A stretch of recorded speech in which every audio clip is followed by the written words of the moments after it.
During 1916 and early 1917, General Blackjack Pershing led the U.S. forces along the Mexican border. They were composed of regular Army units and National Guard units. They chased bandits like Pancho Villa throughout Mexico without success. Germany then resumed unrestricted submarine warfare. Between that and the British giving the Americans the Zimmerman telegram, President Wilson went to Congress and asked them to declare war on Germany. They did on April 6, 1917.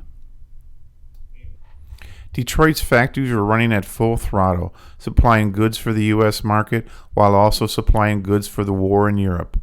The British tank Britannica was brought to Detroit to aid in recruiting. A tent was set up in Campus Martius to enlist soldiers in the U.S. Army.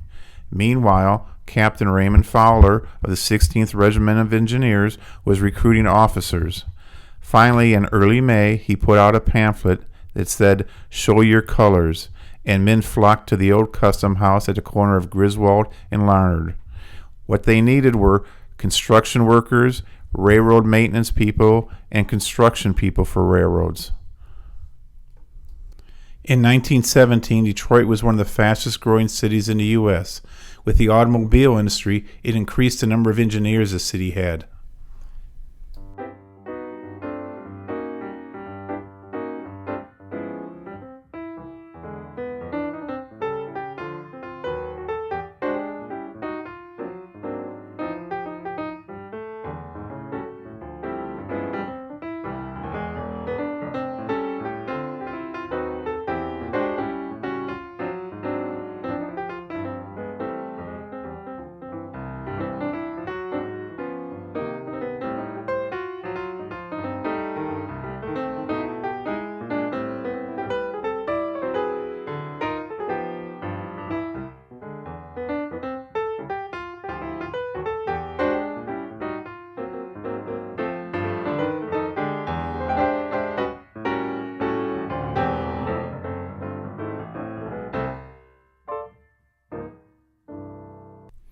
The 16th continued to recruit until eventually they had 50 officers and 1,089 soldiers. Then Colonel Burgess was able to telegraph Washington that he was finally done recruiting. About 80% of the soldiers of the 16th Regiment were from the Detroit area. So when mobilization started June 1st, 1917, a lot of the men took the Detroit Urban Railway, which cost a nickel at the time, up Woodward Avenue, all the way to 8 Mile. The men had a chance to think, what would Army life be like? When would they be shipping out to France? Who else would be in the regiment with them? As the men entered the Michigan State Fairgrounds, they were greeted by officers and NCOs of the 16th Regiment of Engineers. Some of the early men were lucky they got complete uniforms, while some men, like Sergeant Joe Egan, didn't get a complete uniform until he arrived in England 2 months later. After getting their uniforms, they went to the medical detachment. There they were poked and jabbed by medical examiners and received their shots and inoculations. Once they were declared fit, the men started to drill. Reveille was at 5:30, taps at 9:30. During the day there was exercises, class, and drilling. The Michigan State Fairgrounds was chosen because the unit was only going to be in the United States a short time before shipping out to France. This was not to fight. This unit was to build the infrastructure for the American Expeditionary Force. On June 23rd, they received their Craig Jorgensen rifles, left over to the Spanish-American War. Now they look like a real military unit. Company F is here parading at the Michigan State Fairgrounds. This is what a typical soldier of the 16th Engineers wore: remnants of the U.S. Army, leftover equipment from the Spanish-American War, and some items, like their ponchos, left over from the Civil War. Every morning at 5:30, the drummers and buglers of the 16th Engineers played Reveille. The highlight of the men's day was when they had a chance to march down 7 Mile to cheering crowds of Detroiters, cheering Detroit's own regiment, the 16th Regiment of Engineers. Meanwhile, officers were learning French, military skills, and engineering skills. Senior enlisted people were learning how to become master engineers so they could be certified by the U.S. Army. They were trained by Lieutenant Colonel George Webb. And then came Sundays in Detroit.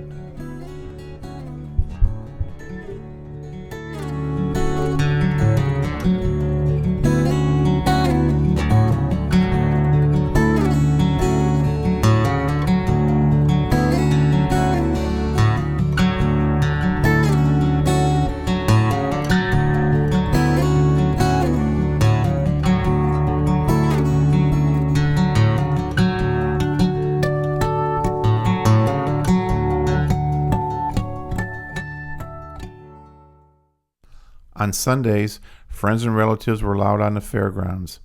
You could have your picture taken, or you could go into the city of Detroit and have a colorized version of a picture taken. Also, you had a chance to catch up on your mail. Notice how this was addressed: 6 Reserve Engineers. This is what the 16th Engineers were originally called. The 16th Regiment commander was Lieutenant Colonel Harry Burgess, a West Point graduate, expert in inland waterways and harbor improvements. His adjutant, Captain Ray Fowler, was also a West Point graduate. He served in Texas and the Philippines and was an Army Corps of Engineers officer. Lieutenant Colonel George Webb was chief engineer of the Michigan Central Railway. He was responsible for building the Michigan Central Railway Depot in Detroit and was a chief technical expert for the regiment. 1st Battalion commander was Major John H. Poole. He went to West Point and graduated, and once war was declared, volunteered his services. 2nd Battalion Commander Samuel A. Robertson was a scout for General Pershing along the Mexican border. One of Detroit's leading citizens, William P. Livingstone, founder of the Dime Bank, helped the 16th Engineers out greatly and later became their honorary colonel. During July of 1917, at the Michigan State Fairgrounds, before leaving for France, the officer corps of the 16th Engineers posed for this picture.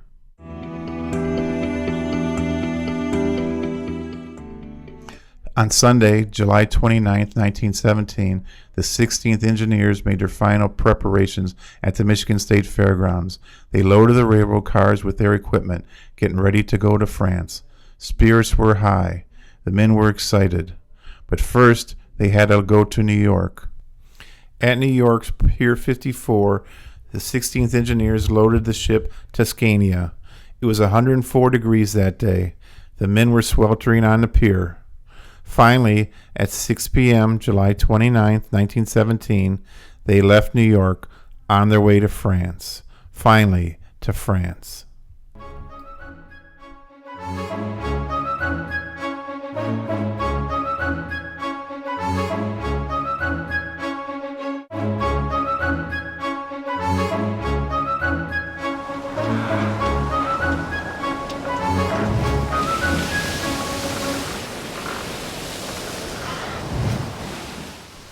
Suddenly, at 6 a.m. on August 4th, the liner Tuscania ran aground on Eggshell Island at the mouth of Halifax Harbor.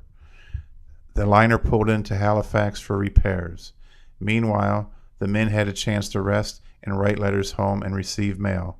Notice this postcard: Company F, 16th Engineers, AEF, New York.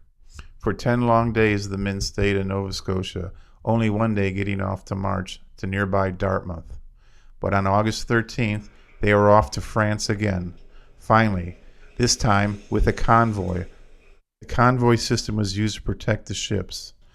German submarines lurked in the dark waters of the Atlantic. Here are other ships leaving Halifax Harbor, along with the 16th Engineers. One of the things the men did to keep busy was lifeboat drills. Also, there were signs on the ship: do not throw anything overboard for the threat of submarines. The threat of submarines was real, and this is why they practiced lifeboat drills so much. Men getting into their life vests, getting ready to board their lifeboats, just in case an emergency happened. On August 24th, the Tuscania pulled into Liverpool Harbor. The men disembarked and enjoyed life at Camp Borden for a few days. They had a chance to meet Australians and British soldiers. These were some of the first Americans they've ever seen. They also had a chance to parade for the King and Queen of England. One of the other activities that happened that day was a tug-of-war between the Canadian forces and the 16th Engineers. The largest man there was Sergeant Joe Egan. He had a chance to shake the king's hand. He later wrote his girlfriend about the experience, and he got in trouble because she thought he was lying.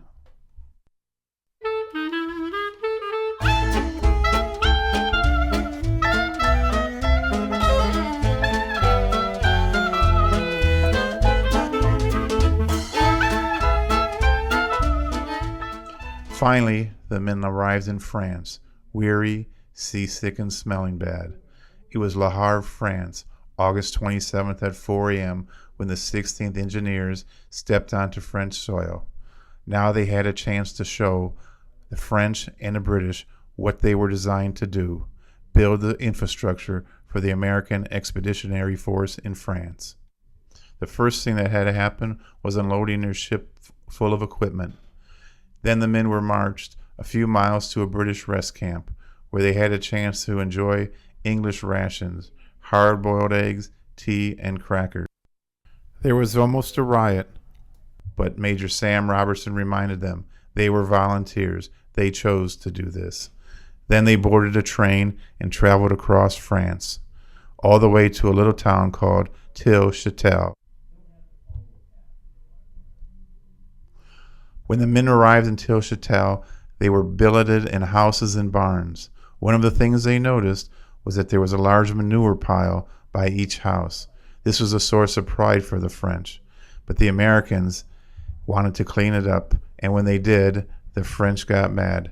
This was the first international incident between the French and their American allies. The first meal in Châtel was pictured here. Notice the French officer on the right. The men had a chance to relax and enjoy some of the French cuisine. Here's a picture of the men getting their dinner. The men also had a chance to do some laundry, just like the French, down at the river. They also marched through the town to stay in shape. One of the things they did in their off time, they explored French wine and cognac. They tried the French beer, but everybody disliked it.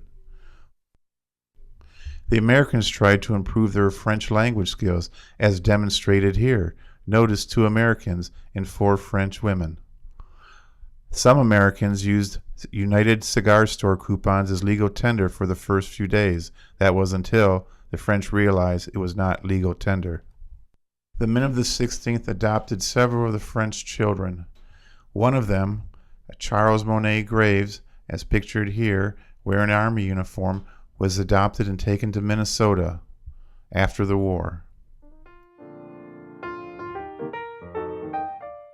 When the 16th Engineers arrived at Camp Williams, it was a tent city. First thing they did was set up their individual tents. These were not U.S. Army tents, but they were Canadian Army tents. The U.S. Army had a severe shortage of tents and so had to borrow 50,000 of them from the Canadian government. The first project the 16th Engineers took on was a YMCA building. The YMCA building, as pictured here, was going to be used as a recreation center, organizational center, and meeting center for the troops at Camp Williams. They also set up other tents. As pictured here, this is a tent that can be used for an office, a warehouse, or supplies. Then they built Robertson Hall, the officers' mess. Then they started working on more warehouses and also railroad sidings, standard gauge, and also the narrow gauge. You can see here some of the warehouses that the 16th Engineers built. They built almost 1 million cubic feet of warehouse space. Eventually, Camp Williams would hold over 17,000 U.S. soldiers. But right now, there was mere 1,000 on hand to work. Here's a picture of Major Robertson inspecting the work of the 16th Engineers. Just to show some of the variety of construction projects, the 16th Engineers installed an IMOF sewage disposal tank here for the Charmont Hospital located next to Camp Williams. Some of the other projects going on at Camp Williams was the laying down of a narrow gauge railroad. Narrow gauge, which is much smaller and easier to construct than standard gauge, was used during the First World War extensively. The reason for this was that they could bring men and supplies right to the point where they needed to be. Shown here, the men are putting ballast on. Ballast was crushed rock, just like gravel. Here's Base Hospital 15 at Chermont. Camp Williams has changed a lot since the 16th arrived. Notice the YMCA building in front. Here's a picture of the 16th installing a reservoir system for Camp Williams. Once the reservoir was completed, the camp had running water, also electricity. Something that never seemed to end was digging. The men were always digging or filling to make the level ground for railroad tracks. As pictured here, you can see narrow gauge cars carrying ballast and dirt from one area of the camp to the other area. Here the men of the 16th are installing a narrow gauge railroad, laying down ties, pounding in rails. Here's another picture of them digging. Most of the time they didn't have power equipment. Sometimes they did, as here they had one steam shovel, which greatly helped out work, but most of the work was done by horsepower. The final product of the men's work is pictured here. Notice how deep into the earth they had to dig to lay the railroad tracks. Once Camp Williams got going, it was a beehive of activity. Supplies coming in from the coast, men laying down tracks, building warehouses, building barracks, and operating narrow gauge railroad.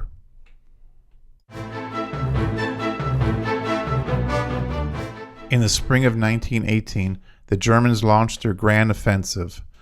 It was to beat the Allies before the Americans could get over in great numbers. The British were pulling back, retreating, and they needed support. The 16th Engineers were ordered to support the British. They would be supplied with British rifles, British clothing, British tents, and, worst of all, eat British rations.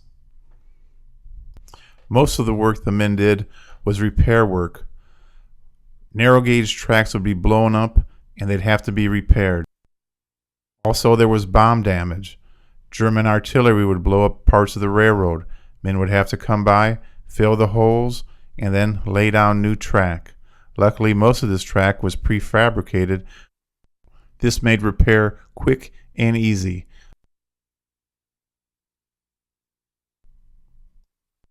The major project that the 16th worked on while they stayed with the British was 18 kilometers of track linking supplies and munition dumps to the front. The British estimated that the job would take 6 weeks to complete.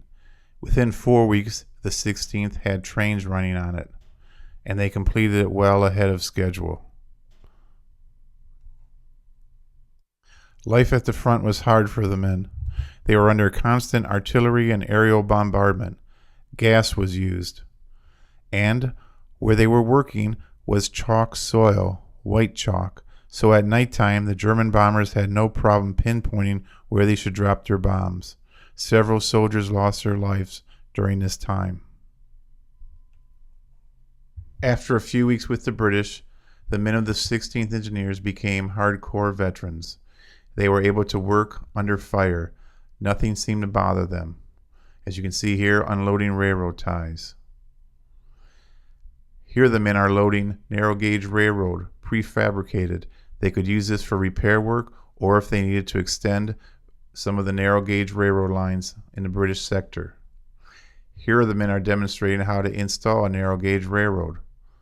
Notice how easy this is. With a few tools, they could extend a railroad rather quickly. But their work was soon completed and they were reassigned back to the American Expeditionary Force.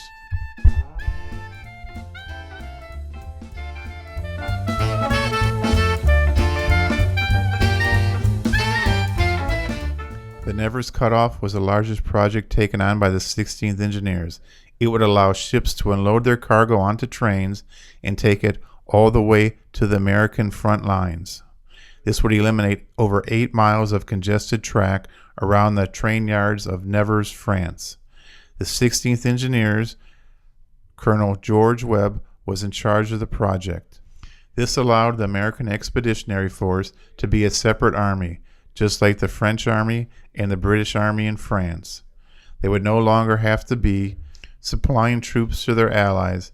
They could fight under American officers for the American flag. This time, the 16th had more equipment, power equipment, steam shovels, larger cars, such as here a standard gauge dumping car. Normally they used narrow gauge, but because the project was so large and so important, they had priority as far as railroad equipment went. About 90% of the project was managed by the 16th Engineers. Their job was simply not to be engineers, but to be engineering foremen. They managed labor battalions from French and British colonies, and also German POWs. There were some jobs that the 16th did, such as switches and also welding track together.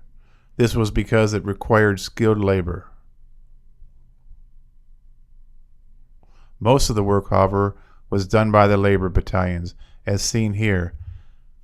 The variety and difficulty of the jobs provided the men a lot of skills, so when they returned home, they would become leaders in the Detroit community and also throughout the United States.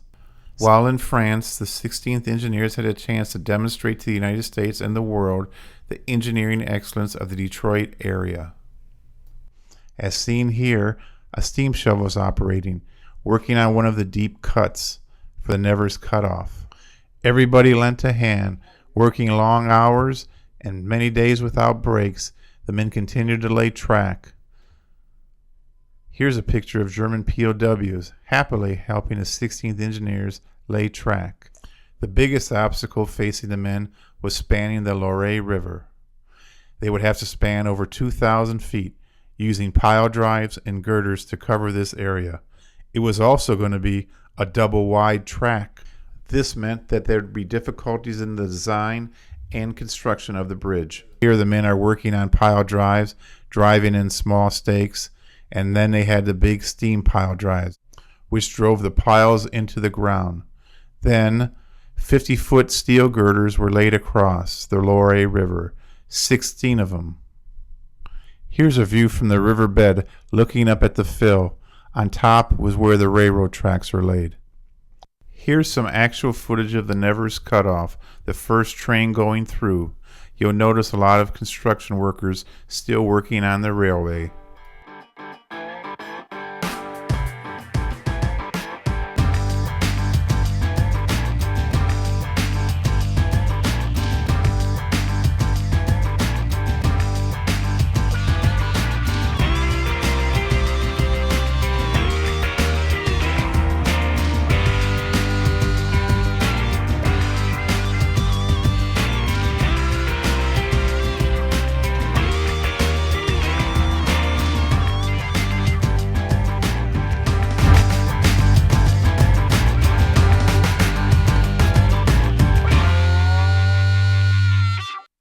Here we are approaching the Loire River.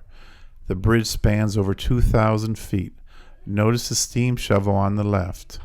The Nevers Cutoff was the largest construction project conducted by the American Expeditionary Force in France.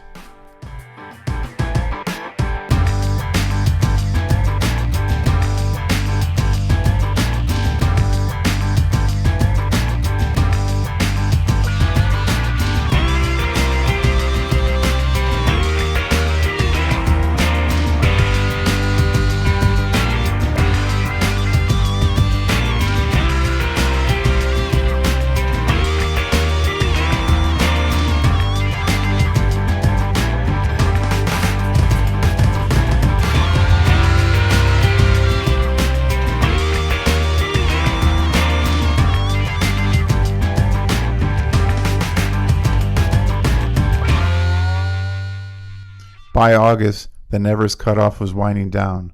Men were being detached to other projects around the area that needed to be completed before the American Expeditionary Force launched its first offensive. Here are members of Headquarters Detail pose for a picture.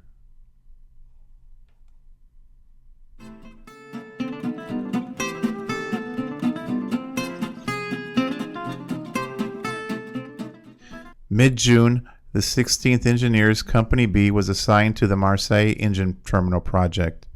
This was a project that involved a divisional-sized railroad yard, where they would have switch engines used to sort train cars out in order to make large trains for munitions or troops.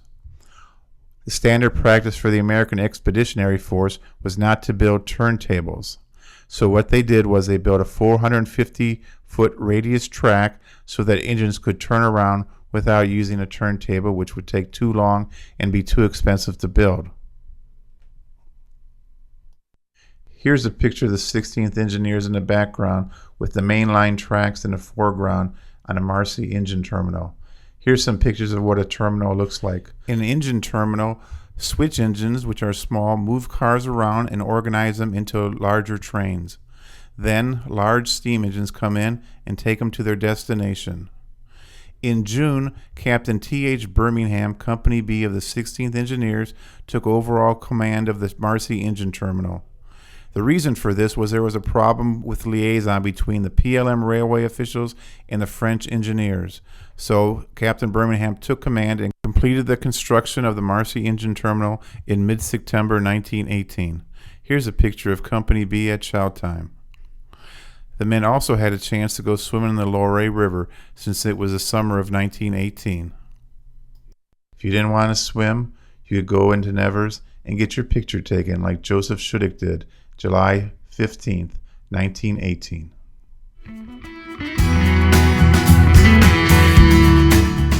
On September 26, 1918, General Pershing launched the Meuse-Argonne offensive. The American Expeditionary Force would attack the Germans in an area they've held for over 4 years.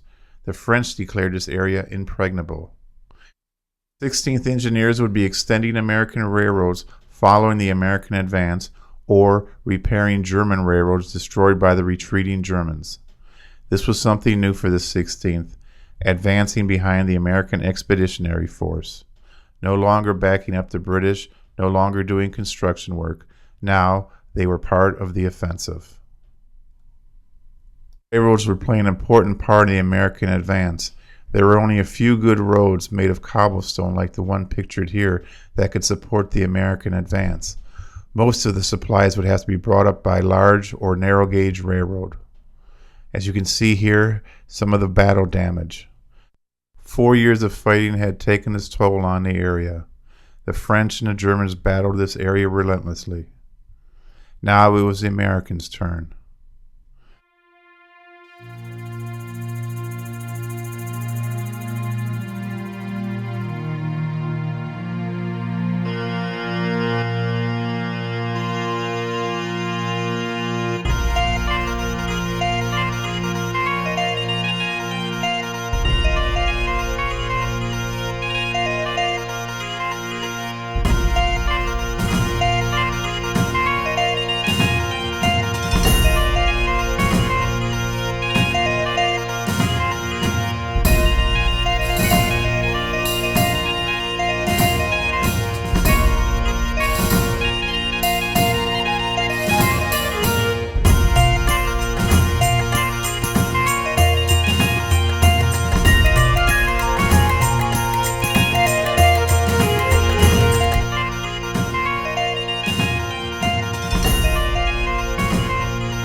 As the American Army advanced, the 16th Engineers followed closely behind, repairing the switches, bridges, tunnels, and track that the German Army destroyed in an effort to slow the American advance down.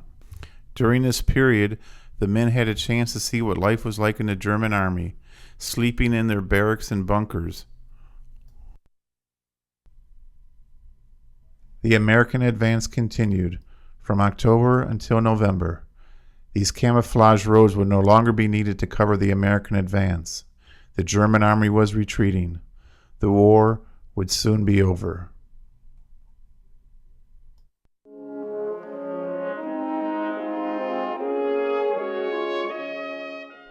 On November 11th, 1918, at 11 a.m., the war ended. The armistice had been signed. It was a ceasefire, not a surrender.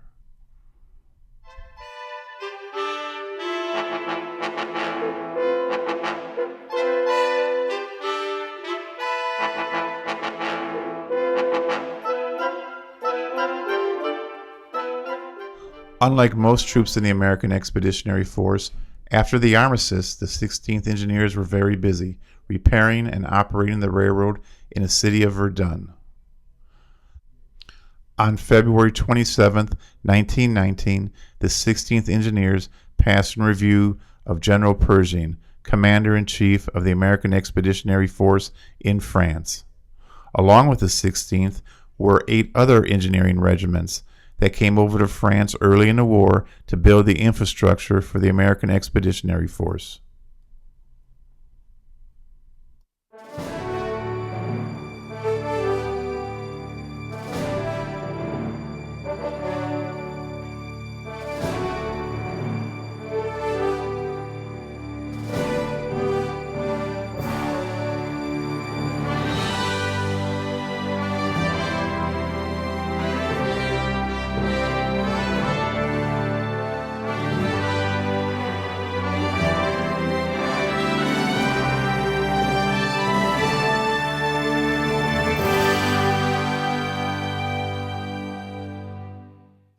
This is the last home of the 16th Engineers in France.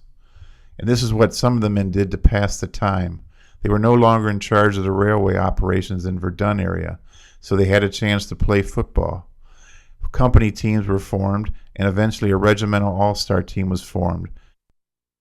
On March 13, 1919, in front of a crowd of over 3,000 soldiers, the 16th Engineers played the 11th Engineers in a game of football. The 11th Engineers were from New York. The 16th Engineers beat them 19-0. They dominated them on offense, defense, and special teams, and featured future All-American for Cornell, Eddie Call, who would lead them to 2 national championships in the early 20s. Before leaving France, squad pictures were taken. This one features Eddie Call. He's a soldier in the center of the top row. Also, officers had a chance to get their pictures taken too. Company E poses in front of their last home in France.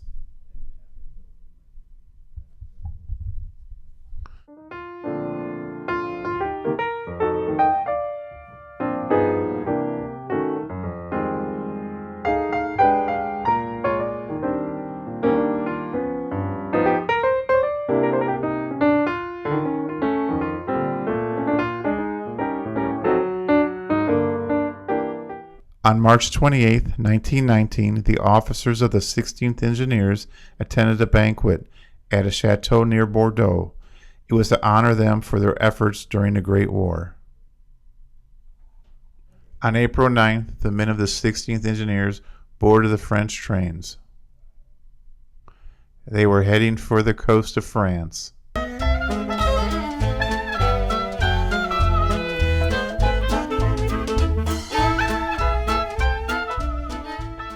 The Panaman was a one-funnel steamer.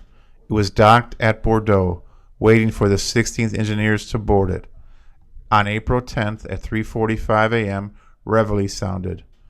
Packs were put on the soldiers, and they marched on board the Panaman. At 1:30 p.m., they pulled anchor and finally left the harbor, headed for New York.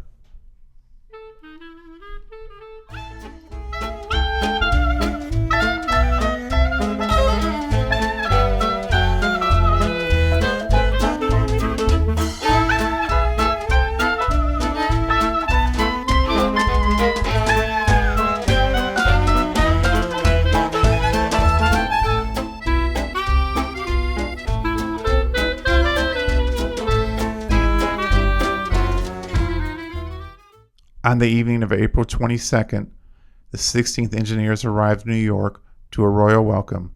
They were marched to Camp Upton, where they received a medical examination and also posed for company pictures like this one. Then, on May 5th, they arrived in Detroit at the Michigan Central Railway Terminal. The men were allowed to go home for the evening, but had to report early the next morning. The men were going to march through the streets of Detroit, Michigan Avenue to Woodward, up Woodward to Grand Circus Park, around Grand Circus Park to Washington Boulevard, Washington Boulevard to Michigan Avenue, and then back to the Michigan Central Railway Station.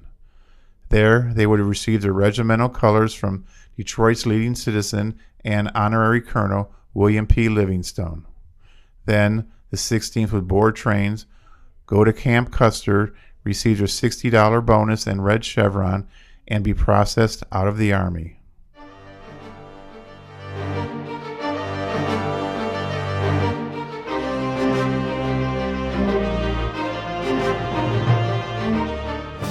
William P. Livingstone, honorary colonel of the 16th Regiment of Engineers, one of Detroit's leading citizens and founder of the Dime Bank, pictured here behind Detroit City Hall.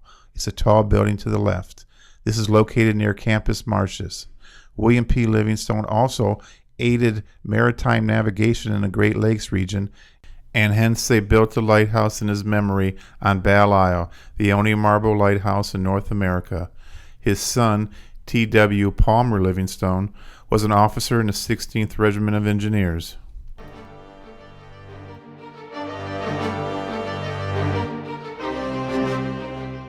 General Harry Burgess, commander of the 16th Regiment of Engineers, graduated near the top of his class from United States Military Academy and went into the Corps of Engineers, specializing in harbor improvements and inland waterways. On May 6, 1919, Colonel Burgess received the regimental colors from William P. Livingstone. Later in his life, he became chief engineer of the Panama Canal Zone. Then in 1928, became governor of the Canal Zone and died in 1933.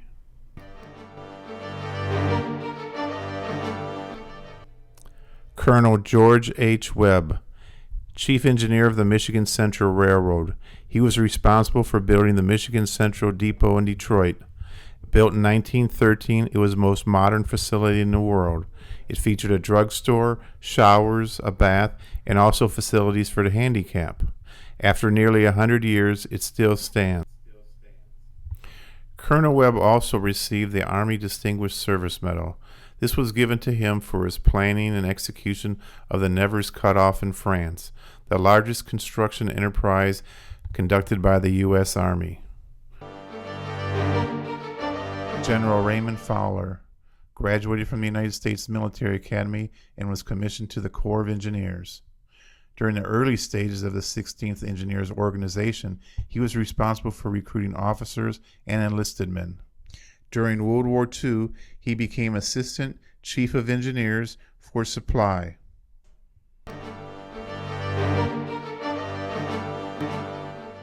Colonel John Hudson Poole was born in Detroit at Fort Wayne, the son of a career military officer. Colonel Poole graduated from the United States Military Academy, but left the Army soon afterwards. He married a wealthy Detroit woman by the name of Caroline Boeing.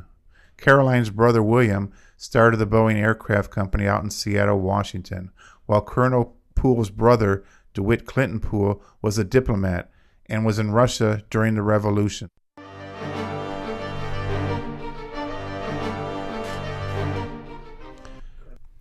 Colonel Samuel A. Robertson was a scout for General Pershing along the Mexican border. He was captured by bandits, dragged behind a horse, and left for dead. When he reported for duty with the 16th Engineers in Detroit, he still had rope burns around his neck and bruises on his face. After the war, he was awarded the Distinguished Service Medal for his help in rebuilding Germany's railway. In 1919, he returned to San Benito, Texas, and his home became a National Historic Place.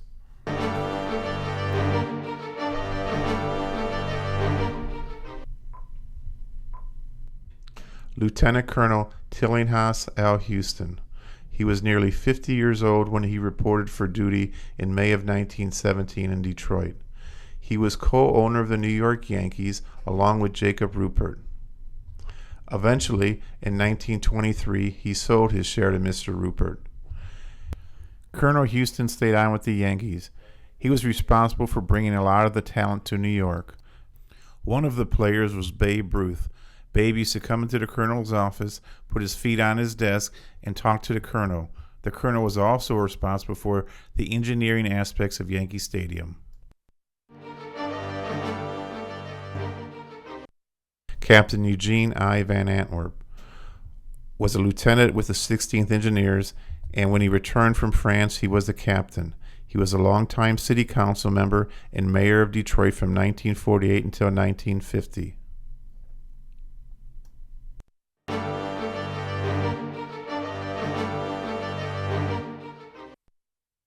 Captain Carl Henshaw graduated from Princeton in 1916, was pursuing a postgraduate degree in business administration at the University of Michigan when he became a first lieutenant for the 16th Regiment of Engineers.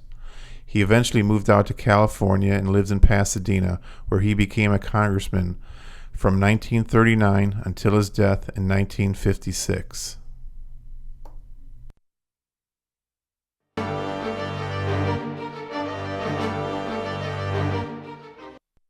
Captain Lawrence Hammond graduated from Cornell University with a degree in mechanical engineering.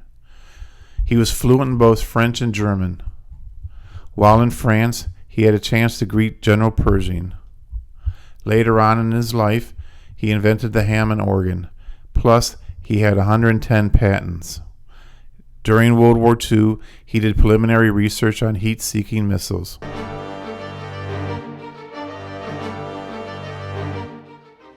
Lieutenant Edward C. Hedman graduated from the University of Michigan in 1916. In 1917, he enlisted as first sergeant, Company C, to 16th Regiment of Engineers.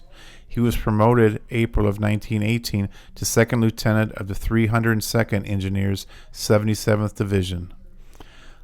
On August 31st, 1918, he was shot by a sniper in no man's land and buried there. In Wyandotte, American Legion Post 217 is named after him. Second Lieutenant Stuart H. Graves and adopted son Charles Monet Graves. Charles was a French child when the 16th Engineers adopted him in September of 1917. Eventually, he went on to become the first adopted French child from the American Expeditionary Force. At the end of the war, Stuart talked to Charles's mother and decided it would be best if he came to America. Stuart graduated from law school and had 3 children of his own. Charles lived in Sartell, Minnesota, working at the St. Regis paper factory, and had 5 children of his own. Private Eddie Call. Eddie was 6'3" and weighed 185 pounds. He played on the regimental baseball and football teams. On the football team, he was noted for his exceptional running ability. Captain Lawrence Hammond noticed this while he was betting on games and managed to talk Eddie into going to Cornell University. While at Cornell in 1921 and 1922, Eddie won All-American honors for halfback. He also helped Cornell go 8-0 and win 2 national championships. In 1924, Eddie played professional football for the Buffalo Bisons. In 1956, Eddie was inducted into the Collegiate Football Hall of Fame. Eddie was probably known as the best running back in the 1920s for collegiate football. Besides running, he could also punt and throw a forward pass, and was known as the clutch player on defense. Private Joseph Shudik left the Polish city of Gdansk in the early 20th century to seek his fortune in America. He eventually wound up in Detroit and became a tool and die maker. When war was declared in April 1917, he enlisted into the 16th Regiment of Engineers and was eventually assigned to Company F. Joseph Shudik saved his uniform, some of his equipment, and his unit history.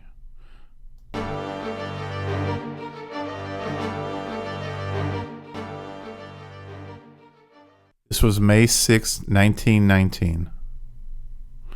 92 years later, this is the same area in Detroit in front of the Michigan Central Railway Terminal.